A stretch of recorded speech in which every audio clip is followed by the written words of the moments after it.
Quand je parcours la Bible, je suis stupéfié et émerveillé de ces histoires merveilleuses, vraies et authentiques.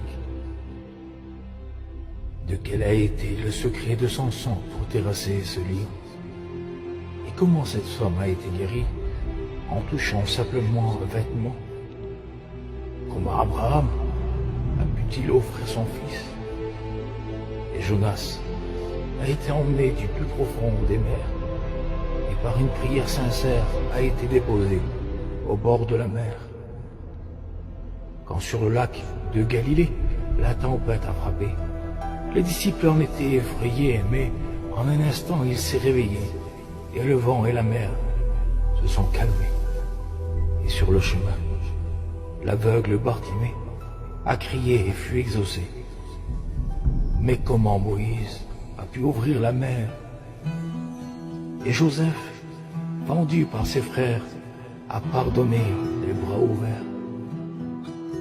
J'ai bien compris que quand il n'y reste plus rien, quand nos moyens sont épuisés, il faut lever les yeux au ciel pour avoir recours à l'Éternel.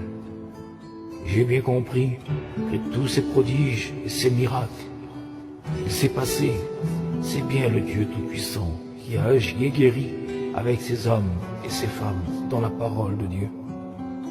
Alors, il pourra agir pour nous, encore aujourd'hui, car je crois qu'il n'a pas changé. Ce qu'il faisait hier, il peut le faire aujourd'hui et demain. Que Dieu nous bénisse pleinement en Jésus-Christ. Un chrétien, comme tous les soirs, avant de s'endormir, priait le Seigneur Jésus-Christ et faisait souvent ce même rêve, se voyant marcher au bord de la plage et se voyant discuter avec le Seigneur Jésus-Christ et lui raconter ces moments merveilleux qu'il vivait dans sa vie chrétienne, d'une vie pleine de joie et de bonheur. Et le Seigneur Jésus-Christ était heureux de voir son enfant plein de force et de courage dans sa vie. Au bout d'un certain temps, le chrétien tourna les yeux en arrière et vit ses pas dans le sable et ceux du Seigneur. Cet homme se réveilla et il était heureux de ce rêve merveilleux qu'il venait de faire. Mais voilà que quelque temps vont passer et dans sa vie de tous les jours, il fut énormément découragé et attristé. Et comme tous les soirs, avant de s'endormir, il prit la force quand même de prier Dieu. Et il fit ce même rêve, se voyant marcher au bord de la plage, se voyant en train de discuter avec le Seigneur Jésus-Christ et lui raconter ces moments difficiles qu'il était en train de passer. Après une longue marche, cet homme tourna ses regards en arrière et il vit qu'une seule empreinte dans le sable. Et il se mit à dire: « Mais Seigneur, je croyais parler avec toi, de dire tous ces moments difficiles que je suis en train de passer dans ma vie. » Et le Seigneur Jésus lui dit: « Mon fils, j'ai vu et j'ai écouté tous ces moments difficiles que tu passes en ce moment, mais sache que quand tu n'as plus la force et que tu es découragé, c'est moi l'Éternel qui te porte dans mes bras. Tu sais, je t'aime d'un amour éternel. »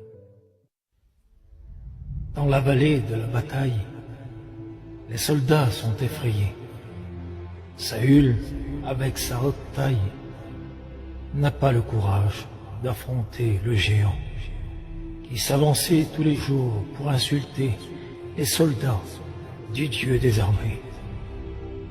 Le jeune David fut envoyé par son père pour apporter du pain à ses frères fatigués. Mais David, en écoutant ce géant, comprit son destin était de combattre le géant Goliath. David dit à Saül que personne ne se décourage à cause de ce géant Goliath. David avait en main son bâton, choisi dans le torrent 5 pierres polies, et les mit dans sa gébissière de berger. Puis, sa fronde à la main, il s'avança contre le géant Goliath. Goliath s'approcha peu à peu de David, et lorsqu'il l'aperçut, il le méprisa. Goliath dit à David, « Suis-je un chien pour que tu viennes à moi avec un bâton ?» Et après l'avoir maudit par ses dieux, il ajouta, « Viens vers moi, et je te donnerai ta chair aux oiseaux du ciel et aux bêtes des champs. » David dit à Goliath, « Tu marches contre moi avec l'épée, la lance et le javelot, mais moi je marche contre toi au nom de l'Éternel des armées. Et aujourd'hui l'Éternel te livrera entre mes mains.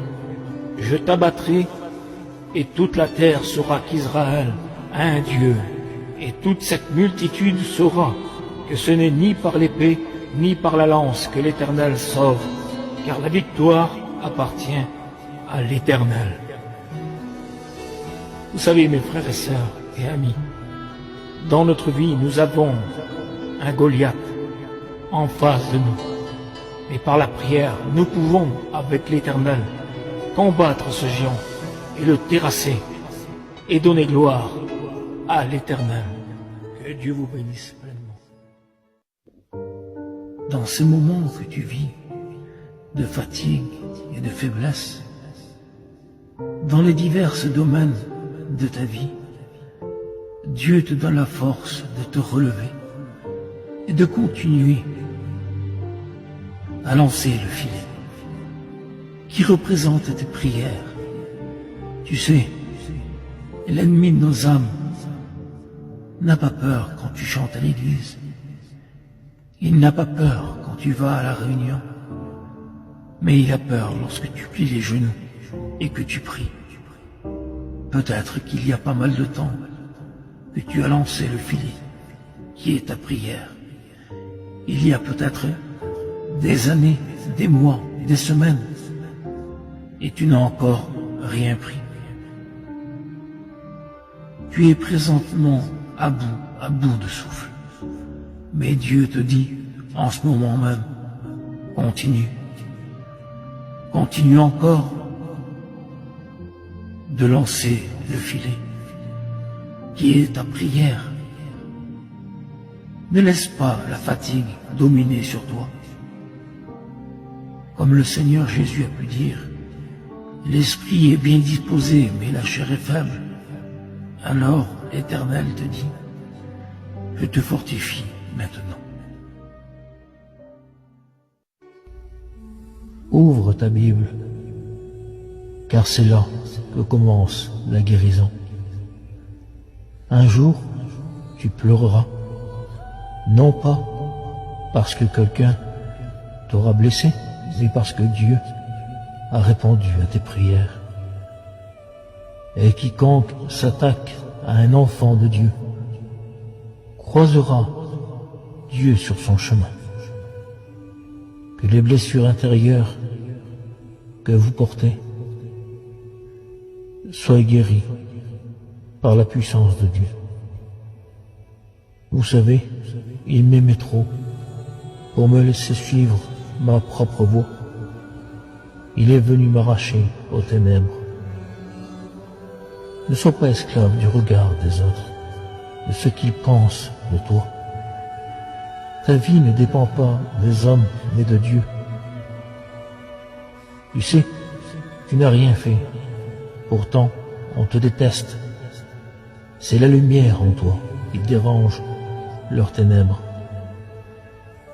Dieu ouvre les portes à ceux qui ouvrent leur cœur à Jésus-Christ. Le plus grand je t'aime de Jésus a été sur la croix. Jésus est vivant. Et vous savez, l'Éternel est mon berger. Je ne manquerai de rien.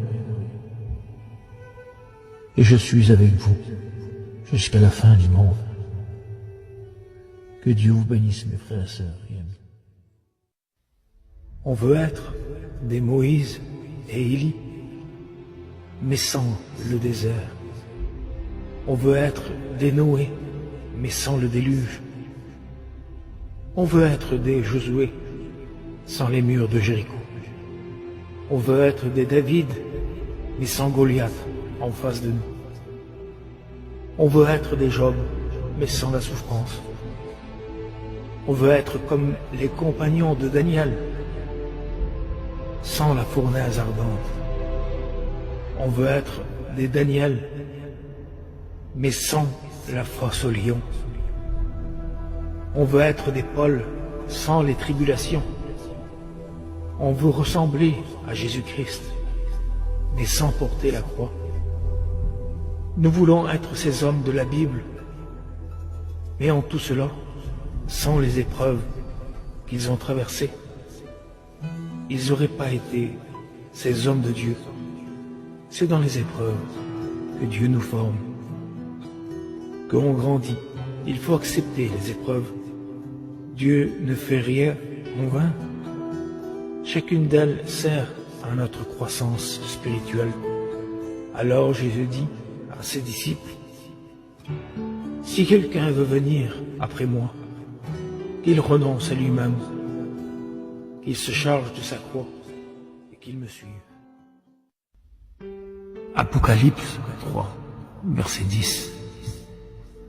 Parce que tu as gardé la parole de la persévérance en moi, je te garderai aussi à l'heure de la tentation qui va venir sur le monde entier pour éprouver les habitants de la terre. Je viens bientôt. Retiens ce que tu as, afin que personne ne prenne ta couronne. Que Dieu vous bénisse. Un jour, dans un superbe paquebot, un homme très éloquent récitait des fables et des histoires merveilleusement bien. Les gens étaient émerveillés de la façon qu'il racontait toutes ces histoires avec une si grande éloquence. Après ces récitations, les gens étaient émerveillés et frappaient des mains. Cet homme-là, qui était au-dessus de la scène, appela au milieu de la foule un vieil homme, pour que lui, à son tour, il lui cite le psaume 23. Le vieil homme s'approchant de la scène, montant dessus, rejoignit cet homme qui l'avait appelé, et tout tremblant, il se mit à réciter le psaume 23. L'Éternel est mon berger, je ne manquerai de rien. Il me fait reposer dans de verts pâturages et il me dirige près des eaux paisibles. Il restaure mon âme. Il me conduit dans le sentier de la justice à cause de son nom. Quand je marche dans la vallée de l'ombre de la mort, je ne crains aucun mal, car tu es avec moi. Ta houlette et ton bâton me rassurent. Tu dresses devant moi une table en face de mes adversaires. Tu vois l'huile ma tête et ma coupe déborde. Oui, le bonheur et la grâce m'accompagneront tous les jours de ma vie. J'habiterai dans la maison de l'Éternel jusqu'à la fin de mes jours. Après sa récitation, bien qu'une voix tremblante et sans éloquence dans sa voix, ils se mirent d'avoir un grand silence dans ce théâtre, à un tel point que les gens se mirent à pleurer. Et l'homme qui racontait les histoires avec éloquence et merveilleusement bien, dit à la foule qui était dans ce théâtre du paquebot, il se mit à dire, « Moi je connais bien le psaume 23, mais cet homme prenait véritablement le berger du psaume 23. » Mes frères et sœurs et amis, la morale de cette histoire est de ne pas simplement écouter la parole de Dieu, mais la mettre en pratique, à ce fin que Dieu le bénisse. Amen. Pierre et les disciples disciples sont désemparés, toute la nuit sans rien prendre. Et Pierre n'arrive plus à comprendre. Aucun poisson dans son filet. Le jour est prêt à se lever. Pierre a échoué. Mais Jésus s'étant approché de lui, il lui demandant de croire en lui. Et dans son obéissance, Pierre lui a fait confiance.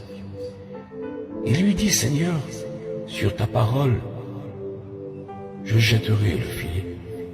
Sur ta parole, je suis prêt à recommencer. Même si la nuit a été épuisante, je veux te faire confiance. Mettre mon espérance en ta parole. Ils jetèrent donc le filet du côté droit de la barque, et ils ne pouvaient le retirer à cause de la grande quantité de poissons qu'ils avaient dans le filet. Pierre et les disciples en étaient heureux et joyeux de la pêche miraculeuse qu'il s'était passée. Mes frères et sœurs et amis, dans toutes les situations de notre vie, même si nous voyons que le contraire, alors sur sa parole, mettons en lui notre espérance, faisons-lui confiance. Que Dieu vous bénisse pleinement en Jésus-Christ, notre Sauveur. Je sais que c'est dur. Je sais que ce n'est pas facile, la vie d'aujourd'hui. Elle nous donne du poids lourd, du stress et des soucis. On croit de jamais en finir. On se dit que notre prière n'est pas écoutée. Mais la parole de Dieu nous dit dans le psaume 5, verset 2, « C'est à toi que j'adresse ma prière éternelle. Le matin, tu entends ma voix. » Vous savez, être juste, c'est faire sa volonté avec respect et droiture. Veux-tu vraiment être sauvé? Être avec Dieu pour l'éternité? Alors réveille-toi, mets-toi à genoux, prie-le, même si tu ressens rien. Crois-le qu'il t'écoute. Nous serons sauvés par la foi et non par la vue. Il est écrit dans Jean, chapitre 20, verset 29, « Heureux ceux qui n'ont pas vu et qui ont cru. » Si tu es persécuté, découragé et affaibli, il est là. Il est écrit dans la parole de Dieu, « Heureux ceux qui sont persécutés pour la justice, car le royaume des cieux est à eux. » Voilà mon frère, ma sœur, mon ami, bientôt nous partirons. Plus de soucis, plus de souffrances, plus de deuil. Bientôt, nous partirons dans ce merveilleux paradis. Il nous attend. Continue à genoux et tu y arriveras. Jacques chapitre 5 verset 16. La prière fervente du juste a une grande efficacité. Jésus t'aime malgré tes faiblesses, tes fautes. Il t'aime, il ne te juge pas. Sois fort. Tu sais, tu n'es pas seul. Jésus nous dit dans Matthieu 28, verset 20, « Je suis avec vous tous les jours jusqu'à la fin du monde. » Que Dieu nous bénisse pleinement en Jésus-Christ, notre Sauveur. Pourquoi crier? Pourquoi prêcher? Continuer le ministère. Je crois que la meilleure des choses à faire serait de me taire. J'ai vu l'ennemi se lever contre mon foyer, mettre tout en œuvre pour m'arrêter, me faire tomber. Je l'entends rire et se réjouir à mon sujet, me disant que je me suis trompé, que j'ai échoué. Mais si je dis que je ne parlerai plus en ton nom, c'est en moi comme un feu dévorant. Je m'efforce de le contenir, mais je ne peux pas, c'est plus fort que moi. Je dois, par tous les moyens, travailler pour toi. C'est à cela que tu m'as appelé. C'est pour ça que Jésus m'a créé. Je dois continuer. Peu importe si l'ennemi a voulu me terrasser, je dois continuer à faire sa volonté. C'est plus fort que moi. Je dois continuer à parler de toi, par tous les moyens qu'ils soient, car je sais que tu m'as choisi à te servir. Je dois continuer jusqu'à ce que tu reviennes. Bien souvent, on demande à Dieu la guérison pour notre corps ou notre maladie. Et c'est logique. Mais bien souvent, il semblerait que Dieu ne nous écoute pas. Et pourtant, on voudrait être tant guéri de cette maladie qui nous rend malheureux et infirmes au quotidien. Pourtant, Dieu est capable, quand il le veut, de nous guérir, parce qu'il écoute nos prières. Mais vous savez, lorsqu'on est enfant de Dieu et qu'on aime notre Seigneur Jésus-Christ, c'est peut-être dur à comprendre pour certains, et certains le comprendront. Quand on aime Jésus-Christ, alors on se soumet à sa volonté. Et s'il faut supporter les souffrances de la maladie, bien que c'est difficile, alors supportons et montrons autour de nous que même dans les difficultés et les problèmes, nous sommes des témoins de Jésus-Christ, comme Job l'a été malgré toutes les souffrances qu'il a passées, et que par nos faibles capacités, nous pouvons, par nos paroles, sauver des âmes pour Jésus-Christ. Car le plus important, mes frères et sœurs et amis, est que notre âme, devant lui, soit en bonne santé. C'est ça le plus important. Parce qu'il y a tant de gens qui sont en bonne santé physiquement, mais leur âme est atteinte d'une maladie qu'on appelle le péché. Et le péché mène à la mort. Mais l'âme en bonne santé est celle qui entrera dans la vie éternelle. Et si tu penses en ce moment que tu passes, que ça te paraisse injuste, pense aussi quand lui, il l'aura décidé, alors tu entreras dans cet endroit merveilleux où il n'y aura plus ni souffrance, plus de pleurs et ni de deuil, et où le boiteux bondira comme le cerf dans la savane. Nous serons dans la joie pour l'éternité. Prenez courage et fortifiez-vous dans le Seigneur. Que Dieu vous bénisse. Quand je ferme les yeux et que j'imagine cette croix qui un jour fut dressée pour moi et toi, cet homme-là ensanglanté sur la croix, qui a été jugé injustement, frappé par les anciens du Saint-Dédrin et humilié par les soldats romains, le frappant et le fouettant jusqu'à en voir son côté. Et cette couronne dressée sur son front, lui qui guérissait les malades, délivrait les captifs et faisait du bien autour de lui. Mais quand j'imagine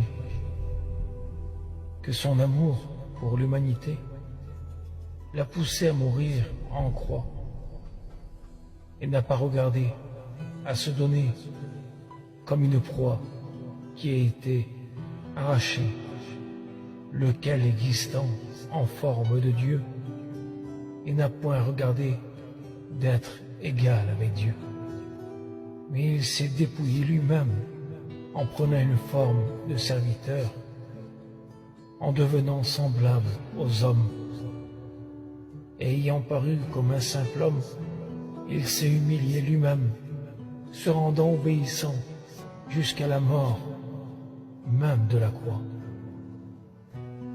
Et quand j'ouvre mes yeux, Dieu me fait réaliser l'amour qu'il a eu pour donner son Fils unique, Jésus-Christ, pour l'humanité.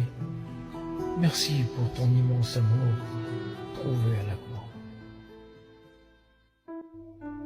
Trop de personnes croient qu'il n'y a que les chrétiens, les chrétiennes qui prient. Mais j'aimerais vous dire que même ceux qui ne sont pas appelés chrétiens et chrétiennes prient le Seigneur bien plus que l'on pense et se réclament à Dieu pour leur vie. Alors, nous n'avons pas le droit de juger celui qui est non chrétien. Car qui te dit qu'il ne prie pas Jésus-Christ dans son travail, dans ses affaires, et lui demande un changement pour sa vie. Et il s'efforce pour plaire à Dieu, à seule fin de ne pas être jugé par le Tout-Puissant. Ne jugeons pas selon l'apparence, mais Dieu voit les cœurs. Des fois, des cœurs brisés, derrière un sourire, une vie si parfaite, et pourtant, à l'intérieur du foyer, il y a tant de problèmes et de difficultés. Je crois de tout mon cœur que les gens qui disent à ceux qui ne sont pas chrétiens, ce ne sont pas des gens qui prient. J'aimerais vous dire que bien souvent, ils prient bien plus que les chrétiens qui vont dans les églises. Ainsi, chacun de nous rendra compte à Dieu pour lui-même. Ne nous jugeons donc plus les uns et les autres, mais pensez plutôt à ne rien faire qui soit pour votre frère une pierre d'achoppement ou une occasion de chute. L'Éternel dit à Samuel, « Quand cesseras-tu de pleurer sur Saül? Je l'ai rejeté afin qu'il ne règne plus sur Israël. Remplis ta corne d'huile et va où je t'enverrai chez Isaïe à Bethléem. Car j'ai vu parmi ses fils celui que je désire pour roi. » Samuel dit, « Comment irai-je? Saül l'apprendra et il me tuera. » Et l'Éternel dit, « Tu emmèneras avec toi une génisse et tu diras, je viens offrir un sacrifice à l'Éternel. Tu inviteras Isaïe au sacrifice et je te ferai connaître ce que tu dois faire et tu oindras pour moi celui que je te dirai. » Samuel fit ce que l'Éternel avait dit et il alla à Bethléem. Les anciens de la ville accoururent effrayés au-devant de lui et dirent, « Ton arrivée annonce-t-elle quelque chose d'heureux? » Il répondit, « Oui, je viens pour offrir un sacrifice à l'Éternel. Sanctifiez-vous et venez avec moi au sacrifice. » Il fit aussi sanctifier Isaïe et ses fils, et il les invita au sacrifice. Lorsqu'ils entrèrent, il se dit en voyant Eliab, « Certainement, le oint de l'Éternel est ici devant lui. » Et l'Éternel dit à Samuel, « Ne prends point garde à son apparence et à la hauteur de sa taille, car je l'ai rejeté. L'Éternel ne considère pas ce que l'homme considère, L'homme regarde à ce qui frappe les yeux, mais l'Éternel regarde au cœur. Isaïe fit passer ses 7 fils devant Samuel. Et Samuel dit à Isaïe, « L'Éternel n'a choisi aucun de tes fils. » Puis Samuel dit à Isaïe, « Sont-ils là tous tes fils ?» Isaïe répondit, « Il reste encore le plus jeune, mais il fait paître les brebis. » Alors Samuel dit à Isaïe, « Envoie quelqu'un le chercher, car nous ne partirons pas avant qu'il ne soit venu ici. » Isaïe l'envoya le chercher. Or David, il était blond, avec de beaux yeux et une belle figure. L'Éternel dit à Samuel, « Lève-toi, oins-le, car c'est lui. » Samuel prit la corne d'huile et le oignit au milieu de ses frères. L'Esprit de l'Éternel saisit David à partir de ce jour et dans la suite. Dans leur détresse, ils prièrent à l'Éternel, et l'Éternel les délivra. Qu'importe la situation dans laquelle tu te trouves, sache que si tu cries à lui, il te délivrera. Lorsque le geôlier vit les portes de la prison ouvertes, il tira son épée et allait se tuer, pensant que les prisonniers s'étaient enfuis. Mais Paul cria d'une voix forte, « Ne te fais point de mal, nous sommes tous ici. » Alors le geôlier entra précipitamment et se jeta tout tremblant aux pieds de Paul et Silas. En tant que disciples de Jésus-Christ, on vit dans un monde spirituellement en guerre constante avec Satan et ses démons qui feront tout pour nous toucher et nous mettre à terre. Alors toi qui es fort, prends garde de ne pas tomber et ne sous-estime pas l'adversaire de nos âmes. Et si tu vois ton frère, ta sœur à terre, fais tout ton possible pour les relever des coups qu'ils ont pris par l'ennemi de nos âmes. Bien souvent, ce n'est pas de leur faute, car ils ont sous-estimé l'adversaire qui il est, et les a découragés ou épuisés et mis à terre. C'est parce qu'ils n'ont pas été assez prudents contre l'ennemi, qui par la moindre faille veut nous détruire. C'est pourquoi revêtons-nous de toutes les armes de Dieu, afin de pouvoir tenir ferme contre les ruses du diable. Tenez donc ferme, ayez à vos reins la vérité pour ceinture, revêtez la cuirasse de la justice, mettez pour chaussure à vos pieds le zèle que donne l'évangile de paix. Prenez par-dessus tout cela le bouclier de la foi, avec lequel vous pourrez éteindre tous les traits enflammés du malin. Prenez aussi le casque du salut et l'épée de l'Esprit, qui est la parole de Dieu. Faites en tout temps, par l'Esprit, toutes sortes de prières et de supplications. Veillez à cela, avec une entière persévérance, et priez pour tous vos frères et sœurs dans le Seigneur Jésus-Christ, à seule fin que dans ce champ de bataille, qu'il n'y en ait le moins possible. Que Dieu vous bénisse. Toi qui cherches sans le trouver, as-tu déjà essayé de fermer les yeux et d'ouvrir ton cœur? Es-tu prêt à changer pour Jésus-Christ? Mais il y a une condition, il faut que tu sois vrai avec lui. Éloigne le doute qui s'est imprégné dans tes pensées. Arrête de vouloir toujours tout calculer. Fais-lui confiance, ferme les yeux et prends courage. Commence par y croire et sois sincère. Tends l'oreille et fais-lui une prière.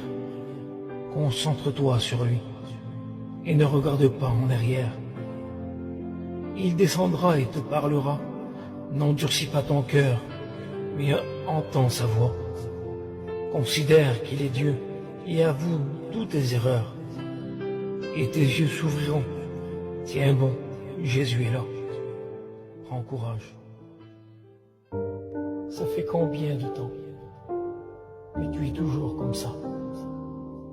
Combien d'années que tu as pleuré?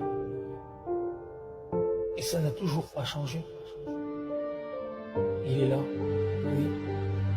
Jésus est là. Il est là pour changer ta situation de vie. Combien de temps ça ne va plus dans ton foyer? Combien d'années perdues? Combien de temps? Combien de temps tu n'as pas trouvé la véritable paix, la véritable joie? Il y a qu'en Jésus seul que tu trouveras la véritable paix, la véritable joie. Non comme le monde donne, mais comme lui, il veut te la donner. Accepte Jésus, car il est la solution pour ta vie. Oui, pour te sauver, accepte Jésus. Il est là pour te pardonner de tes erreurs du passé.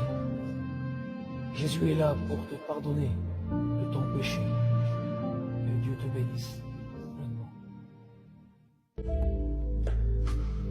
On ne sait ni le jour, ni l'heure, quand il reviendra chercher ceux qui seront prêts à son avènement. Il est venu une fois il y a plus de 2000 ans, non pour juger le monde, mais pour que le monde soit sauvé par lui. Et il est allé jusqu'à la mort de la croix, pour chacun d'entre nous, dressé sur une croix entre ciel et terre. Et bientôt, il revient chercher ceux qui auront fait la paix avec lui.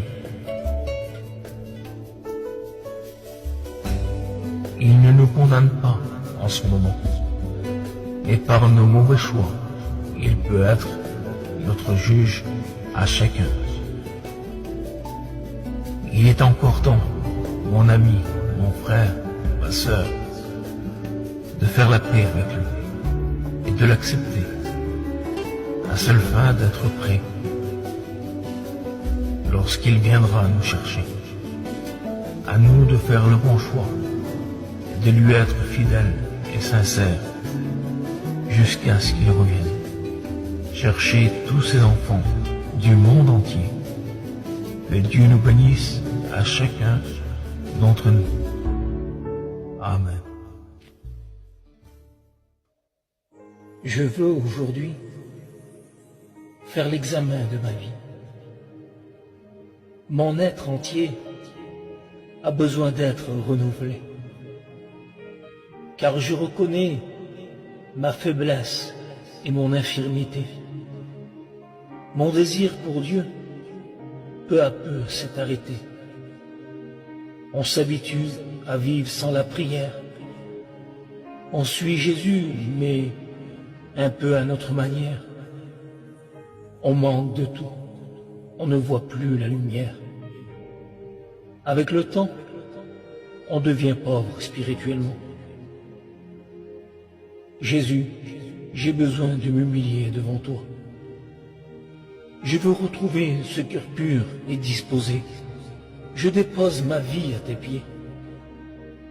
Je crois que le temps est venu de rebâtir avec toi. Je veux aujourd'hui rattraper tout ce temps perdu. Je veux vivre pleinement pour Jésus. Et plus que jamais, je veux saisir ses bienfaits, car ses bontés ne sont pas épuisées. Et je verrai encore Dieu agir et bénir dans ma vie. Je suis l'un des disciples de Jésus, l'apôtre Jean. Je dormais sur sa poitrine et je sens encore son cœur qui bat. Je dormais au battement de son cœur, lui, l'agneau de Dieu, qui est venu dans le monde pour ôter le péché de l'humanité. Mais si seulement j'avais pu, lorsqu'ils sont venus le chercher, j'aurais bien voulu tenter l'impossible, mais la peur m'avait envahi. Je suis parti en l'abandonnant. Pourtant, tout cela devait s'accomplir, car il nous avait dit qu'il devait être livré aux mains des païens. Mais de le voir sur cette croix, mon cœur s'est brisé au-dedans de moi, en voyant ses mains et ses pieds percés, et ce sang coulant le long de son front. Mais les souvenirs remontent en moi, en voyant tous ces gens qui se rassemblaient pour venir l'écouter. Cela restera gravé dans mon cœur à jamais. Et je parlerai de ce que tu as mis en moi, dans mes prières et mes louanges. Tu as été l'agneau parfait, se donnant pour l'humanité. Merci pour ton immense amour, Seigneur Jésus-Christ. Le temps passe et ma vie ne change pas. Et mes problèmes sont toujours là. Tant d'erreurs, tant de doutes. Pourquoi moi? Je ne sais pas. Pourquoi je vis cela? Sourire ou pleurer, faire semblant d'avancer dans ce monde qui m'apporte rien. Maintenant, tout cela doit s'arrêter, car je veux plaire à Dieu. Malgré mon cœur malheureux, prendre une décision et changer de direction et faire ta volonté, Seigneur Jésus-Christ.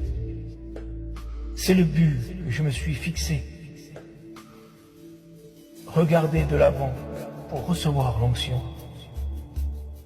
Tu m'as dit que mon cœur ne se trouble pas, car dans la tempête, tu serais avec moi. Sur tes promesses, je veux m'appuyer. Sur ta parole, je veux m'abandonner. Car je ne veux plus compter sur moi. Je veux que mon cœur soit bouleversé pour ne plus reculer. Écouter ta voix qui me dit « Je suis là ». C'est pour cela que j'ai pris cette décision. C'est pour ressentir ta présence, pour te faire confiance, Seigneur Jésus. Plus des temps que nous vivons aujourd'hui, Seigneur. Quand je pense au temps d'autrefois que l'on a passé dans notre enfance, lorsqu'on fait la comparaison avant et maintenant, ça a bien changé avec le rapport familial et le rapport amical. Autrefois, on s'entraidait, on avait le respect et la main sur le cœur. On parlait à tout le monde autour de nous. Mais aujourd'hui, où sont-ils, tous ces moments-là? Le cœur de l'homme aujourd'hui est devenu insensible, manque de compassion et d'amour. Avant, avec un peu, on était satisfait et heureux. On ne patientait plus les moments de Noël pour recevoir les cadeaux. Et on les appréciait, ces cadeaux-là. Aujourd'hui, les enfants n'ont que faire de Noël, car toute l'année, ils ont des jouets. Aujourd'hui, Noël n'a pas de sens. Ils ne savent plus faire la différence, car aujourd'hui, ils en ont bien plus maintenant qu'autrefois. Nous, avec des simples choses, on s'amusait des journées entières. Et lorsqu'on recevait un cadeau pour notre anniversaire ou Noël, on y faisait attention. Mais les enfants, aujourd'hui, ont les yeux rivés sur le téléphone, sur les ordinateurs, Ils ne sont jamais satisfaits de ce qu'ils ont. Leur monde s'est resserré de plus en plus. Ils n'ont presque plus d'amis physiques, mais beaucoup d'amis virtuels qui ne sont pas des véritables amis, comme on vivait autrefois. Qu'il y a 20 ans, 40 ans en arrière, on faisait attention à ce qu'on avait. Et puis avec les amis, on se donnait rendez-vous dans un endroit et on faisait des connaissances avec d'autres amis, qu'ils venaient avec le temps nos meilleurs amis. On n'avait pas besoin de tous ces réseaux sociaux. Ce temps-là, malheureusement, ne reviendra jamais plus. Car il faut que toutes ces choses qu'on vit actuellement s'accomplissent. Car la parole de Dieu nous dit, dans 2 Timothée 3, verset 1, « Sache que dans les derniers jours, il y aura des temps difficiles, car les hommes seront égoïstes, amis de l'argent, fanfarons, hautains, blasphémateurs, rebelles à leurs parents, ingrats, irreligieux, insensibles et déloyaux, calomniateurs, intempérants, cruels, ennemis des gens de bien, traîtres, emportés, enflés d'orgueil, aimant le plaisir plus que Dieu. Mes frères et sœurs et amis, faisons la paix avec Jésus. Même si tu te dis que tu n'as rien fait, dis-lui simplement, Seigneur, pardonne-moi pour mes péchés. Et à partir de maintenant, je veux m'efforcer de ne plus pécher devant toi et être une femme, un homme, bien devant ta face. Que Dieu vous bénisse pleinement en Jésus-Christ, notre Sauveur. Si faible est l'homme, la femme sans Dieu. Et pourtant, à celui ou celle qui ne veille pas sur son cœur, l'ennemi fait croire qu'ils sont forts et fortes. Il ou elle s'en sortira de tous les problèmes de la vie. Vous savez, j'aimerais vous dire que dans la parole de Dieu, il y avait un homme qui a dit ces mêmes paroles, « Je m'en sortirai comme les autres fois ». Et cet homme-là était Samson. Et j'aimerais vous dire ce qui s'est passé pour cet homme, qui était si sûr de lui en pensant qu'il s'en sortirait comme les autres fois. Et j'aimerais vous le lire. Ça se trouve dans la Bible, dans Juge, chapitre 16, verset 20. Il dira ces mots-là. « Je m'en sortirai comme les autres fois, et je me dégagerai. » Mais il ne savait pas que l'Éternel s'était retiré de lui. Quelle importance, Seigneur, mes frères et sœurs et amis. Il ne s'était même pas rendu compte que l'Éternel s'était retiré de lui, sans se rendre compte que l'ennemi l'avait troublé à un tel point qu'il désobéit à l'Éternel. Et l'Esprit de l'Éternel s'était retiré de lui, parce que l'ennemi lui avait fait ouvrir son cœur. Et j'aimerais vous dire, à vous comme à moi, notre cœur doit rester fermé pour le monde. Car nous avons Jésus-Christ qui demeure dans notre cœur. Et notre cœur est la demeure de Dieu. Alors restons prudents, comme la parole de Dieu nous enseigne. Jésus a dit ces mots-là dans Matthieu chapitre 10, verset 16. Soyez donc prudents comme le serpent et simples comme les colombes. Que Dieu vous bénisse pleinement en Jésus-Christ, notre Sauveur. Pourquoi Jésus nous a recommandé de prier sans cesse? Parce qu'il sait très bien que l'ennemi de nos âmes n'aime pas quand tu pries. Et il fera tout pour t'empêcher de le prier. parce qu'il sait qu'avec la prière, tu appelles Jésus-Christ. Et il a peur du Tout-Puissant. Soumettez-vous donc à Dieu, résistez au diable, et il fuira loin de vous. Ne te relâche jamais dans la prière, et ne t'inquiète pas, Dieu veille sur toi. Parce qu'il t'aime d'un amour éternel. La prière doit être la clé du matin et le verrou du soir.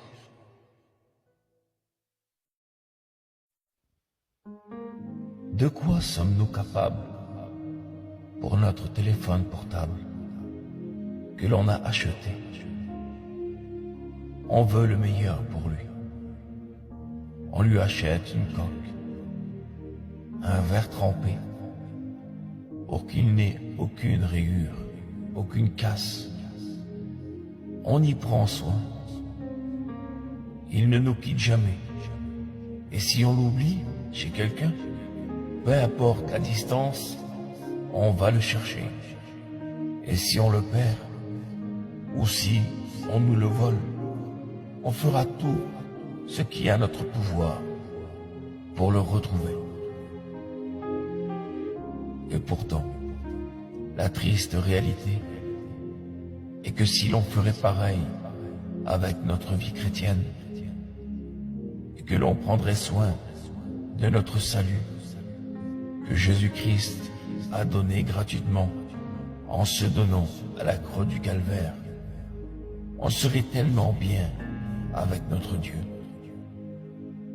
Tu sais, j'aimerais te dire de faire attention au téléphone. Il nous distrait, même à la réunion. Et l'on passe à côté de messages merveilleux que Dieu voulait nous parler. Mais à cause de cela, on n'est plus sensible à l'Esprit de Dieu. Et beaucoup ne savent même plus où ils en sont dans leur vie avec Dieu. Tellement que le téléphone a pris de la place dans leur vie. Alors, si c'est ton cas, si tu ne sais plus où tu en es avec ton salut, souviens-toi, le matin, quand tes yeux s'ouvraient, tes premières pensées étaient de prier Dieu. Mais sans t'en rendre compte, aujourd'hui, tes premières pensées sont pour ton téléphone. Au lieu de penser à Dieu et de le prier comme tu le faisais autrefois. Fais tout ton possible pour retrouver ce que tu as perdu ou ce que l'ennemi de nos âmes t'a volé. Sans que tu te rendes compte, fais tout ce qui est à ton pouvoir pour retrouver ce que tu as perdu et reste avec Jésus-Christ. Vous savez, il n'est pas défendu d'avoir un téléphone, mais faisons attention qu'il ne prenne pas la première place dans notre vie avec Dieu. Que Dieu soit toujours le premier.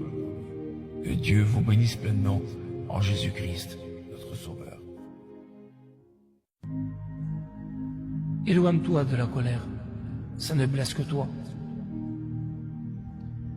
Si tu as raison, alors tu n'as pas besoin de te mettre en colère.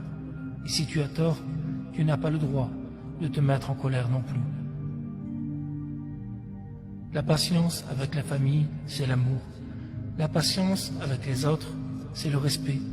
La patience avec soi-même, c'est la confiance. Et la patience avec Dieu, c'est la foi. Ne pense jamais au passé. Ça va te faire pleurer.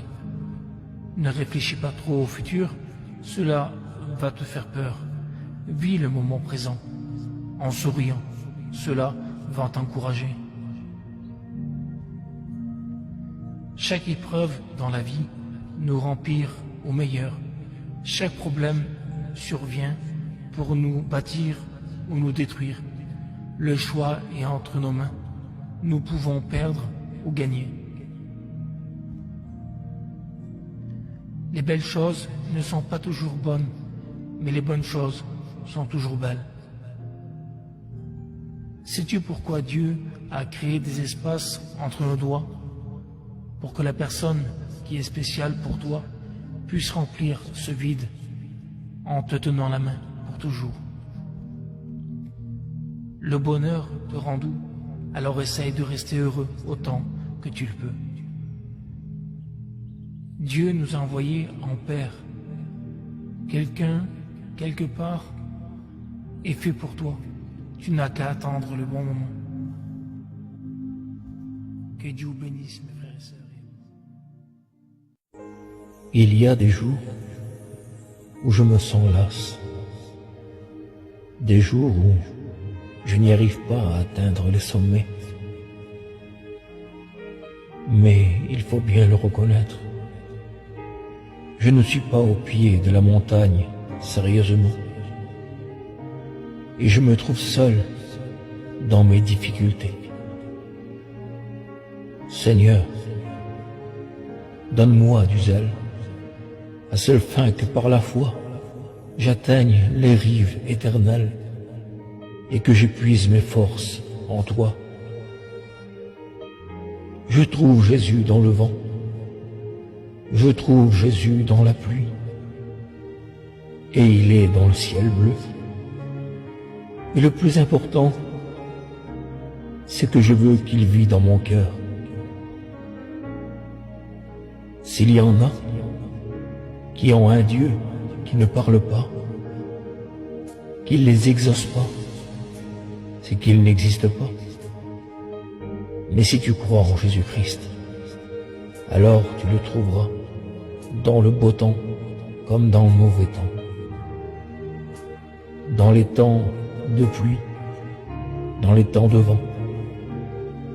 Et il est dans le ciel bleu. Mais le plus important, c'est qu'il vit dans ton cœur. Que Dieu vous bénisse. Quand je parcours la Bible, je suis stupéfié et émerveillé de ces histoires merveilleuses, vraies et authentiques. De quel a été le secret de Samson pour terrasser ce lion? Et comment cette femme a été guérie en touchant simplement un vêtement? Comment Abraham a pu-t-il offrir son fils? Et Jonas a été emmené du plus profond des mers et par une prière sincère a été déposé au bord de la mer. Quand sur le lac de Galilée, la tempête a frappé, les disciples en étaient effrayés, mais en un instant il s'est réveillé et le vent et la mer se sont calmés. Et sur le chemin, l'aveugle Bartimée a crié et fut exaucé. Mais comment Moïse a pu ouvrir la mer? Et Joseph, vendu par ses frères, a pardonné les bras ouverts. J'ai bien compris que quand il n'y reste plus rien, quand nos moyens sont épuisés, il faut lever les yeux au ciel pour avoir recours à l'Éternel. J'ai bien compris que tous ces prodiges et ces miracles qu'il s'est passé, c'est bien le Dieu Tout-Puissant qui a agi et guéri avec ses hommes et ses femmes dans la parole de Dieu. Alors, il pourra agir pour nous, encore aujourd'hui, car je crois qu'il n'a pas changé. Ce qu'il faisait hier, il peut le faire aujourd'hui et demain. Que Dieu nous bénisse.